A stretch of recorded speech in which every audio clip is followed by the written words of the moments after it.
Before I get into the video, a big happy birthday to our guy Zach LaVine. He turns 26 today.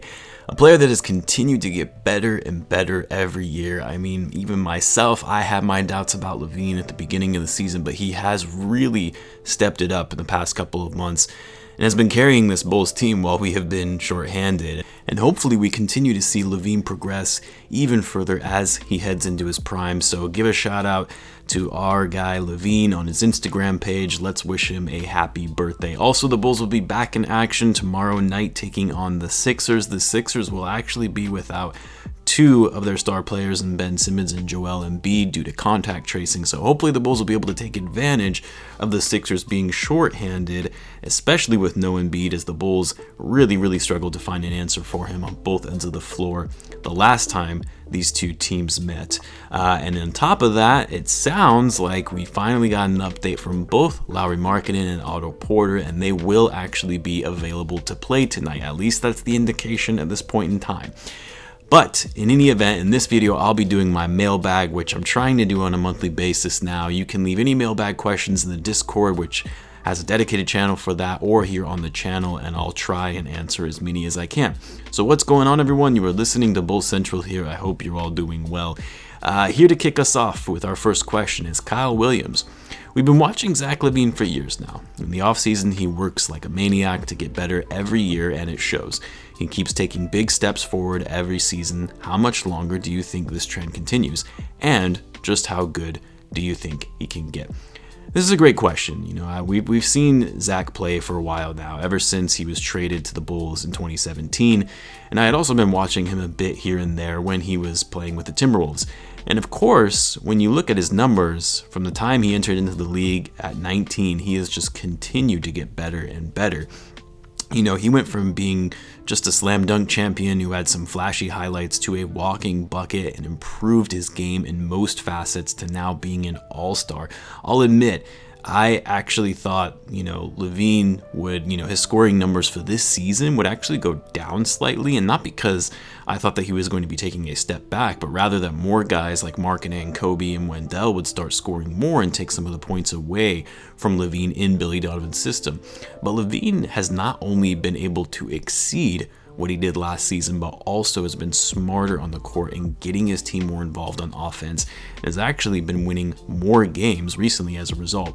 And you're right, so I follow Zach on Instagram, and I'm sure most of you do, and every season he is always showing, he's in the gym at his outdoor facility, just grinding, always working hard to get stronger, improve his shot. I love seeing that.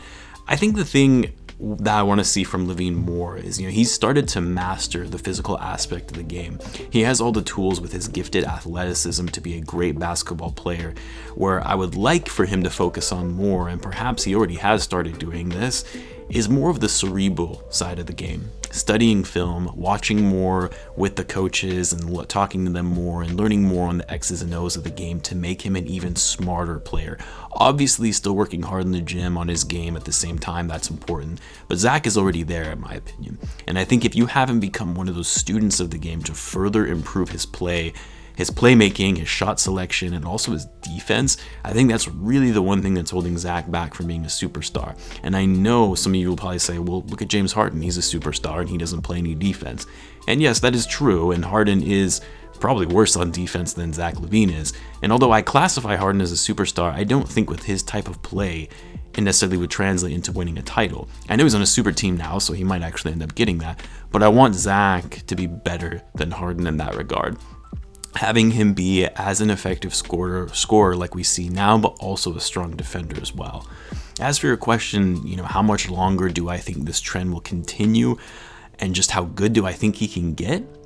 So he's 26 as of today, actually. Now prime windows do vary for every player, but I would say players' prime is generally in the 25, 26, all the way to 29 range, give or take a few years here and there.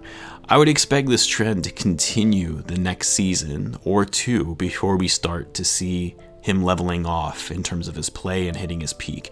Because just like every player, you have to hit a peak at some point. And as far as, how good he can be, I do think Zach has all of the tools to be a superstar. I really do. Again, because of how gifted he is athletically. The fact that he's improved greatly every season, I think if he can improve his overall basketball IQ, which I feel like he has even this season, focus on his defense, which he has also done the past few weeks, I honestly could see him being a top 10 or even top 5 player in the league in just a few years. Next question from Mad Fam. By player comparison, how high do you think Coby White's ceiling is? Now, I've said this before, Coby is the Bulls' most polarizing player because you have some Bulls fans who think he's going to be a future Hall of Famer and others who think that he's trash and needs to be traded for a second-round pick.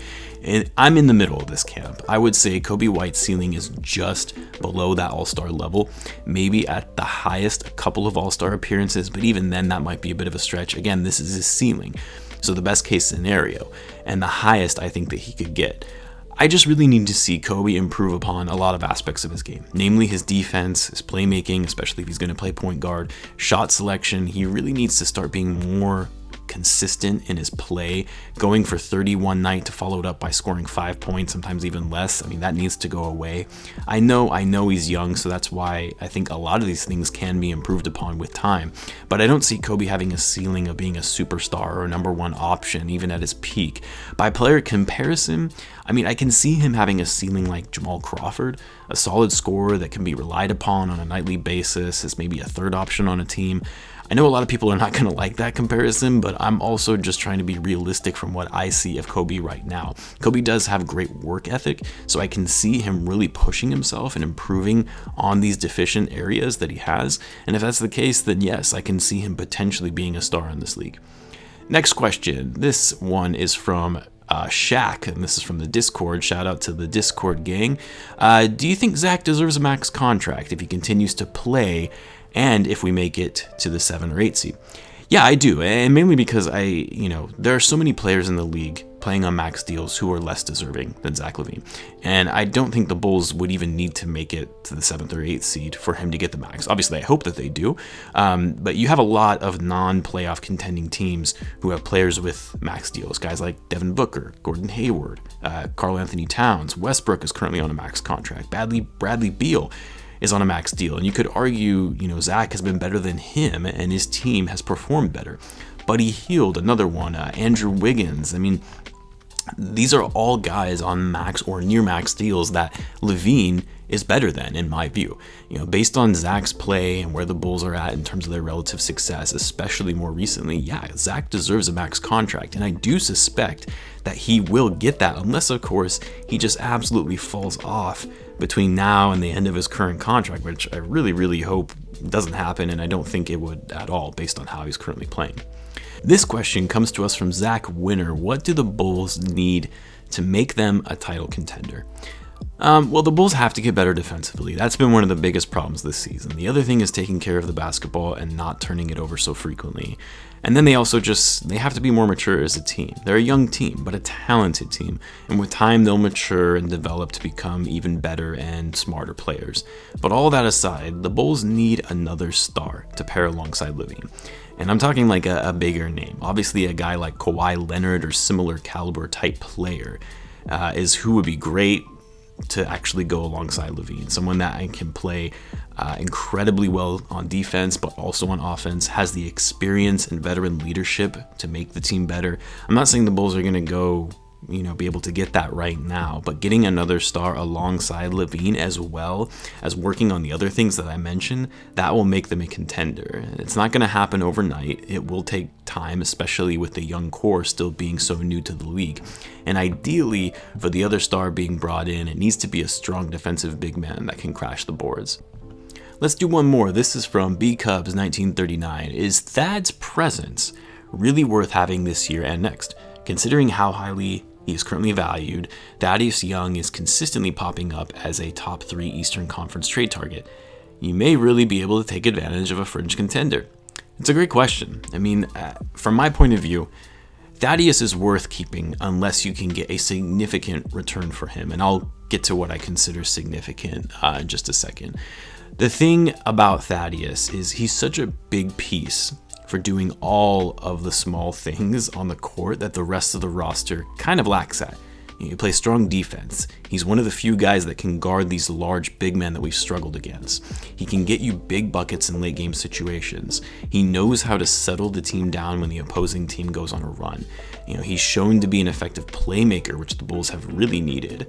And at the end of the day, I feel like he's been a great leader and veteran voice in the locker room for these young guys. Obviously, him and Zach LaVine are really good friends as well. They have a great relationship. And I think for a team that's so young like the Bulls, you need those veteran guys, even if they're not necessarily putting up huge numbers, just to have them learn from and mentor. I think something like that you really can't put a price on.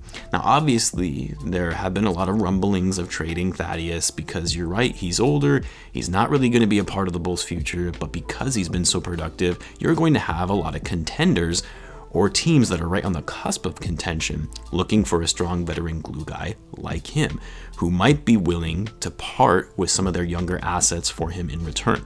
Before I said in the past, if the Bulls could get a first-round draft pick in exchange for Thaddeus, that would be worth it. But honestly, because we're talking about it being a first-round pick from a contending team, it's going to be a late first-rounder. So I'm changing my stance and saying that, it would need to be at least 2 first-rounders, or a first-rounder and a young player who has shown to have upside potential. I'm talking about players like Mo Bamba or Jackson Hayes along with a first-rounder. Now, these scenarios wouldn't work because both of these teams, the Pelicans and the Magic, they're not in title contention and would never make that kind of trade when they're still building. They're going to be in a similar situation as the Bulls looking for younger pieces. But more so just using that as an example that in order for it to be worth trading Thaddeus for and giving up that veteran leadership, that high basketball IQ, who has been a mentor for these young guys as well, it has to be enough of a haul for the Bulls, and a first-rounder and a quality young player who has upside potential, ideally a center. I think in my view, that would make it worth it. Anything less than that, the Bulls really should just not consider at this point. I'll wrap it up there though for now. I know there were a lot of other questions as well as other hot takes that I didn't get into in my upload from earlier this morning. I'll do my best to try and cover more in future videos and maybe get through some of these a bit faster.